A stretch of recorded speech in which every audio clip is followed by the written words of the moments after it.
Our coaching staff is excited about getting back to practice tomorrow. As you guys know, today is a day off for our team, but we've reviewed the tape and visited with the players, had all of our meetings, and have started to watch tape on Lafayette. And this is a good football team. This will be a good challenge for us. Very athletic. I think it's either 15 or 16 players that are starting or that are juniors or seniors, which means that they're an experienced football team. Obviously, they went to Troy and won somewhat handedly on the road. It's the first time that happened there in openers in 21 years. So our team will face a lot of the same challenges we did last week on offense. They played two quarterbacks, both of them athletic, both of them can run the ball, throw the ball effective in their style of play. So we'll have to be really good on the perimeter on defense, much better than what we were in Arizona. And then offensively, we face what would be common on defense. We don't really see that many looks anymore. You see some 3 down, you see some 4 down, you see some zone, you see some man. It's pretty consistent throughout the year. They've got a really good place kicker and punter. He does a nice job in both areas. I know he was a Groza finalist last year, and before I had even found that out, just from watching the tape, I noticed that he was really good.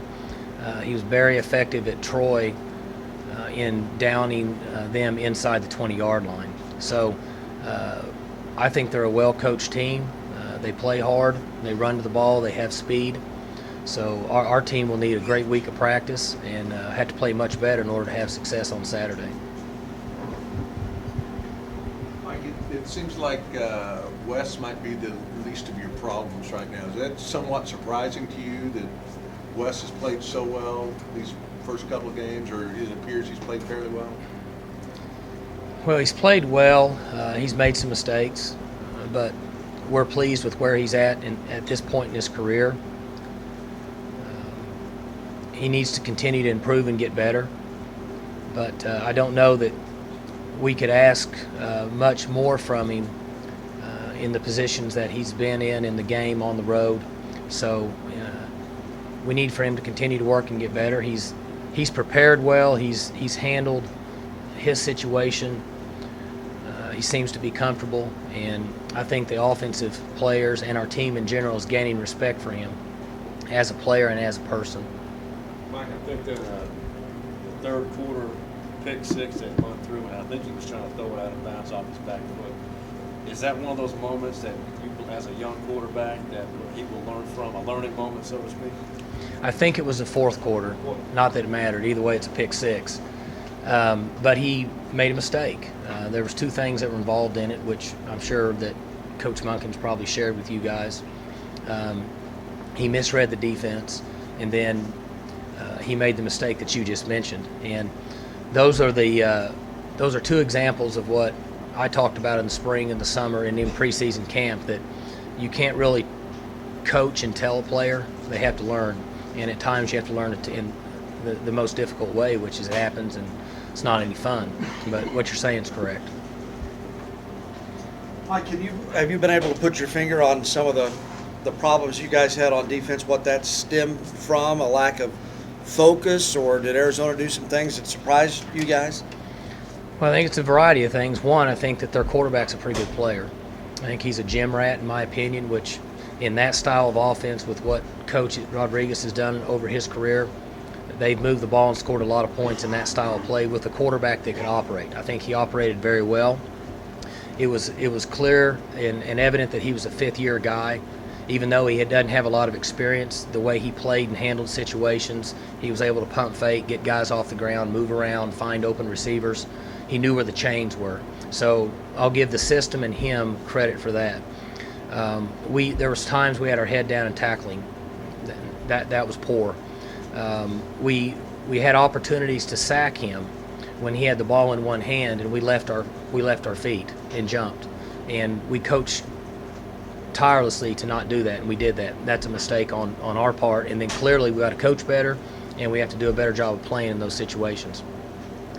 And then once they got going, our penalties allowed them to always stay on the chains.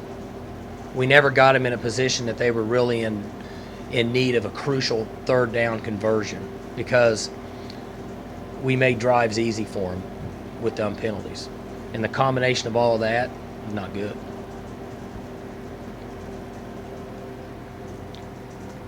What's the deal on the penalties, Mike? You know any more from watching the film? Personal fouls or not smart football. And I think I mentioned this morning on one of the radio or the press conferences I can't remember if I did or not, but I had a talk with Calvin Barnett yesterday morning, and he understood and admitted that he got out of hand and had played the way he had always played, but at this level he can't get away with that. And so I think he understands that, and he's moved into a stage to try to correct those mistakes and make himself better and make our team better. Along those lines, they're calling a lot of things very cautiously. The sideline rule, the helmet rule that Sean got caught on. As a coach, you want your defensive guys to be aggressive, at the same time not get penalized. Is that a fine line you guys are riding right now, Mike? Yeah, I think the best way for me to put it, in my honest opinion, is, and this is not at the officiating crews at our game, I don't necessarily agree with a lot of the way it's being called now, but nobody cares what I think. They have the rules in place and they're going to call them. There's a certain aspect of the game of football that's been taken away. And I played quarterback. They used to hit me all the time and I didn't like it, but it's still part of the game. You know what you sign up for. And if it's a play where the whistle hasn't been blown and you're on the field, I think guys ought to be able to play the game. Do I want direct head-to-head contact hits? Do I want players to get injured? No. But it is still a tough game. And whether we like to admit it or not, it is a violent game. So they're trying to clean it up, and I just think at times it's going a little bit the other way, but there's not anything you can do about it. Was that Pac-12 officiating crew? Yes. Mike, are you concerned about any holdover from last week going into this week? In what area? Just in your team's outlook and with the loss and overcoming the loss and getting themselves refocused? Yeah, the one thing that happened was, the good thing for us is that hadn't happened to us a lot, and so everybody was down in the locker room, down on the plane, down yesterday, last night at the meetings, and that's good for us. There shouldn't be any holdover if they have anything to them. They should wish we could play this game tomorrow and then play again Saturday to get back on the field. If it's important to you and you like to play the game and you want to correct mistakes and playing, in my opinion, poor football, you want to get out there as fast as you can. One thing I did mention to them in the Sunday night meeting is that doesn't mean you show up Saturday and all of a sudden you're going to be a good player, a smart player, and a tough guy. You've got to start in practice tomorrow. And I think they understand that. I would be surprised if our team doesn't react the way we want them to. I would be surprised if they don't play hard, they play smarter football, and do the best we can to force turnovers and take care of the football, opposite of what we did in Arizona. And that'd be alarming, 4 turnovers. Also, fumbled, wins 3 picks for a variety of reasons. Even taking away the penalties. Right. That's not a good sign. Well, it's not a good situation. We had a ball bounce off a receiver's chest. We had another ball that was airborne before the receiver made his break, which is what we do here. The receiver slipped on the grass. Guy tipped it, and the other team caught it. We threw one right to him, and then Joe Randall put the ball on the ground. So it happened in a variety of ways.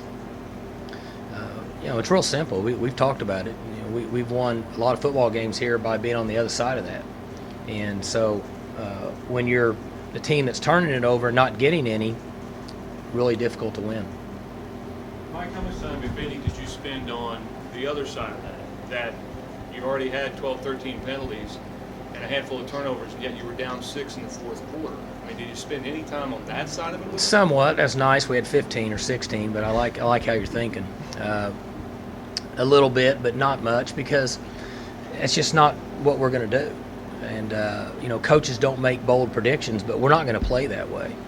And I don't see how we can win. We're not good enough to overcome those situations. I'm not sure if we were good enough last year to overcome 15 for 167 or 16 for 167 and 4 turnovers with the guys we had on offense last year that are starters in the NFL.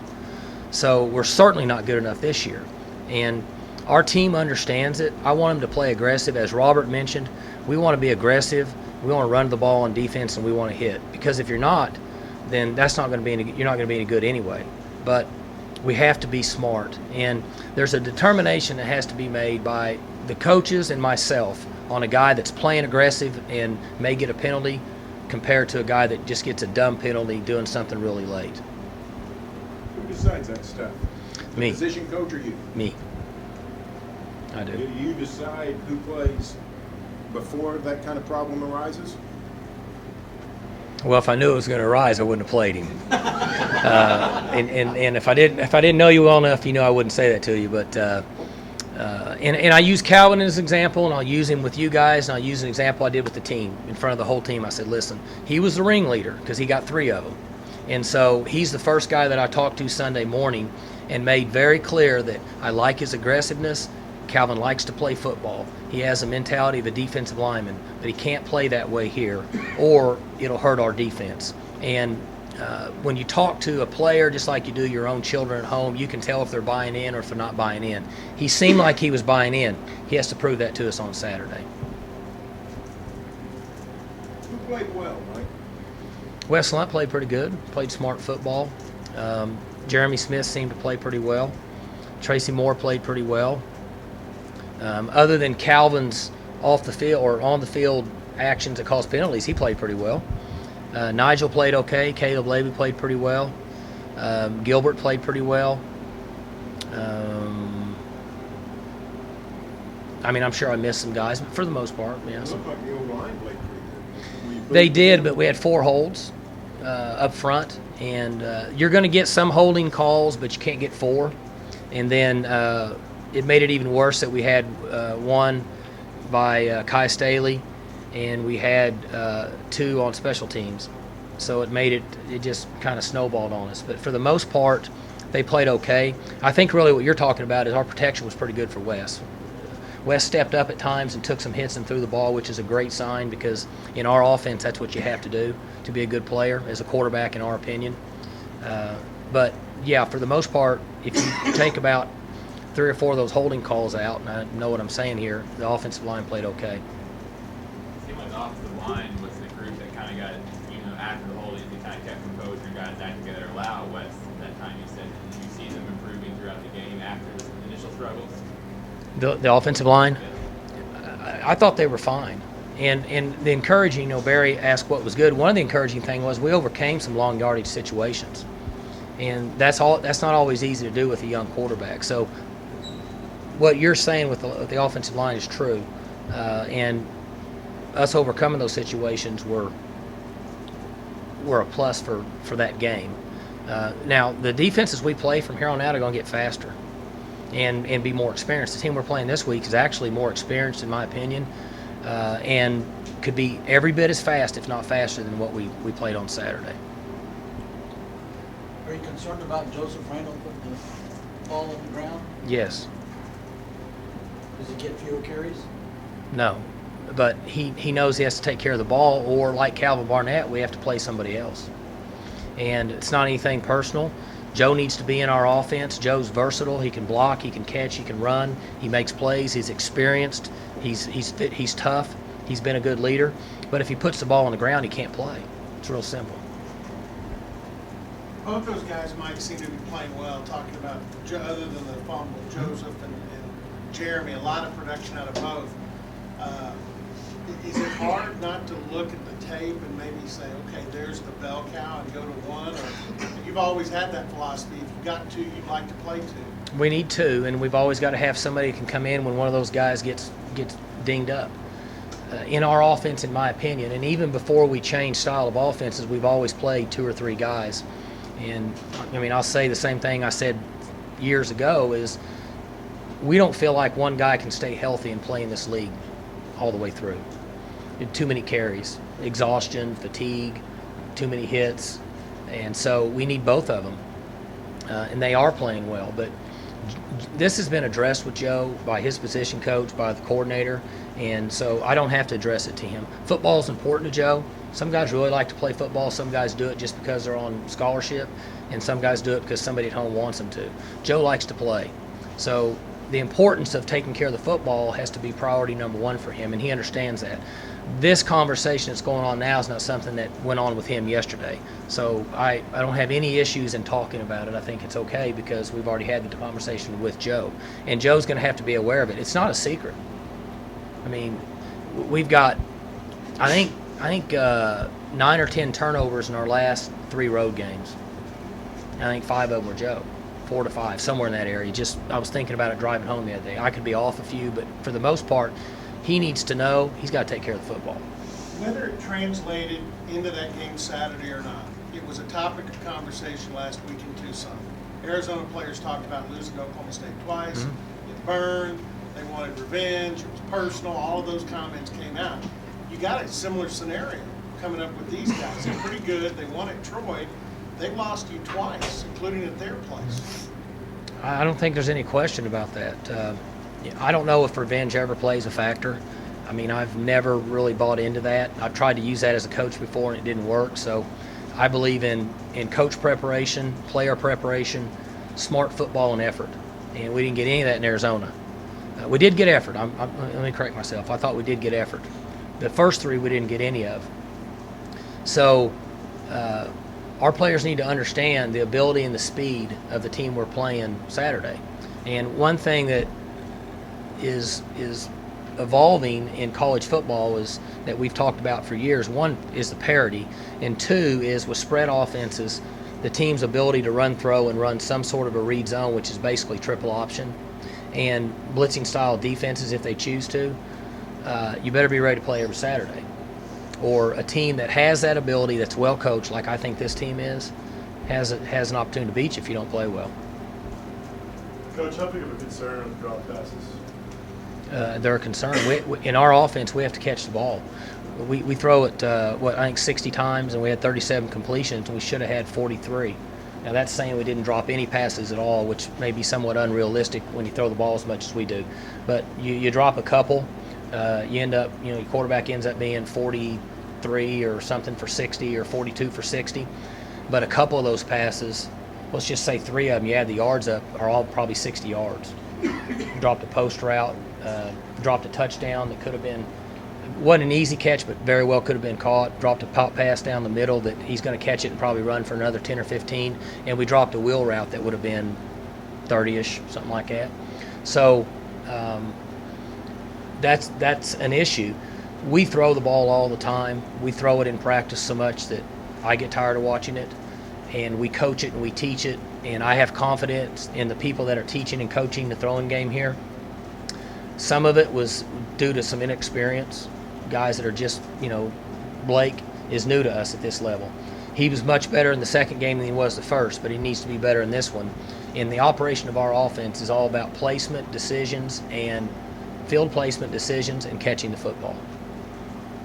I'm sure you're glad to have Bill Young back on the coaching field and on the sideline. Yeah, we found out today, a couple hours ago, that they feel like that he's back and running, and he's been around the office but never out with us on the field. And he came out last night, but last night's practice is just a walkthrough basically. So then this morning he was there and said that they felt like that he could get back to work, and it's always good to have him back. He got 40 years of experience. I don't know, give or take. Maybe he's coached longer than that. And maturity, another set of eyes during the week, another set of eyes at practice, and especially on game day. You're short a coach that's have a lot of experience, and you're short a guy that's been there and called plays, and so it's good to get him back. You'd like to be up at full speed with your staff.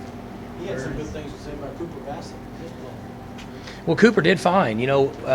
Tyler Johnson wasn't with us, and then we lost, Bean a couple weeks ago to injury. So we're down Tyler, we're down Bean. They just happened to be at the same position. And then we lost Lindale for the game in warm-ups. So we had to move some guys around, and one of those adjustments was Cooper. and he'll do anything for the team and always plays hard and played pretty good in a position that he hasn't really even practiced. Where do you feel like Bill's influence is needed the most? Well, I don't necessarily know about influence other than just experience and knowledge and another set of eyes. And I think that anytime you're down a coach in preparation, and especially on game day when you only have what could be a minute and a half to 3 minutes to make adjustments on the sidelines based on the offense, more guys that see what's happening, more guys that can communicate, get to the players, look them in the eye, get information to them, get them back on the field is an advantage. And I think that's really where we missed him more than anywhere.